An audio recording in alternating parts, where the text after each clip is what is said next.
চল চল চল চল। কই যান? একটু বৈশা যাই, যা।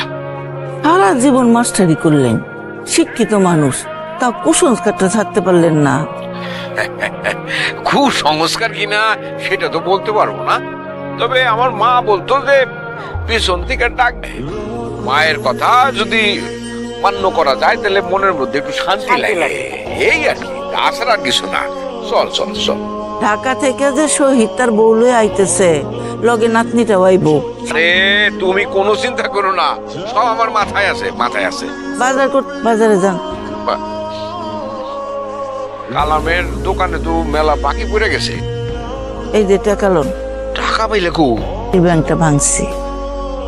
ওরে, মাটির ব্যাংকের কথা তো আমার মাথায় আসিল না।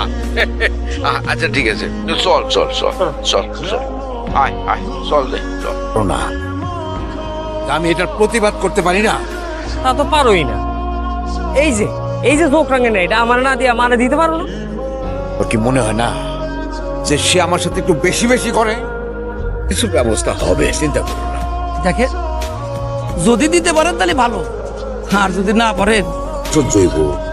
হ্যাঁ, আমি গ্রামে মানুষ, আমারই গ্রামে গরম সহ্য হয় না, আর সে কেমনে করে সহ্য করবে? ঠিকই বলছে না রে খাইরুল? কই, আমার তো ঠিকই সহ্য হয়। এই বটতলায় যে বিস্পির বইলে পড়ে, দক্ষিণে যে বাতাস সাথে একটা কেতা কায়দের মতো অবস্থা। এই গাধা কোথাকার, হ্যাঁ, তোর মাথায় কি কোনোদিন বুদ্ধি টুদ্ধি হবে না? একটা পর্যন্ত বন্ধক দিয়া পোলারে ব্যবসায় টাকা দিলেন, এখন তো আমাদেরই চলার দায়। বাড়ি কিস্তির টাকা পরিশোধ করবেন কেমনে? পোলায় তো ৬-৭ মাস ধরে কোনো টাকাই পাঠাইতেছে না। ওয়ালাইকুম সালাম। ভালো আছো?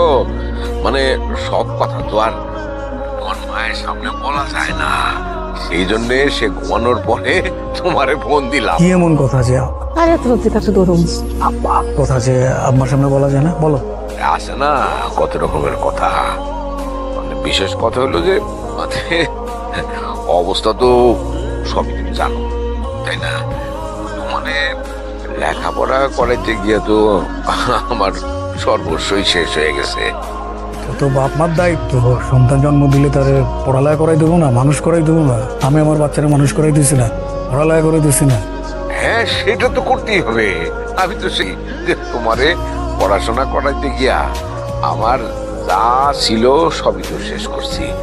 আমি এক হাতে ইনকাম করছি, তোমার জন্য সমস্ত ক্ষয় খরচ করছি। কোনোদিন তো তোমারে কোনো অভাবে রাখি নাই, যতটুকু সাধ্য ছিল করছি।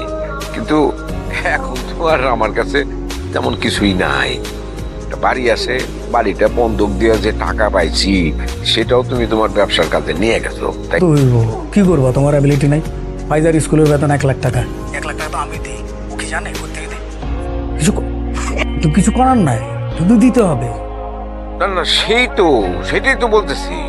খবরদার, কোনোভাবেই ফাইজার পড়াশোনার কোনো ক্ষতি করা যাবে না। টাকা কোনো কিছুতে এত তাড়াহুড়া করতে হয় না। এত তাড়াহুড়ার কি আছে? তাড়াহুড়া না, একটা এক্সাইটমেন্ট আছে না, জীবনে প্রথম ঢাকায় যাবো। টাকা দেবে তো মাথাটা একটু আশ্রয় তো নিলে পারছি। হ্যাঁ, এটা কিরকম করে রাখছো? হবে না, বাড়িটার দিকে একটু নজর রাখো।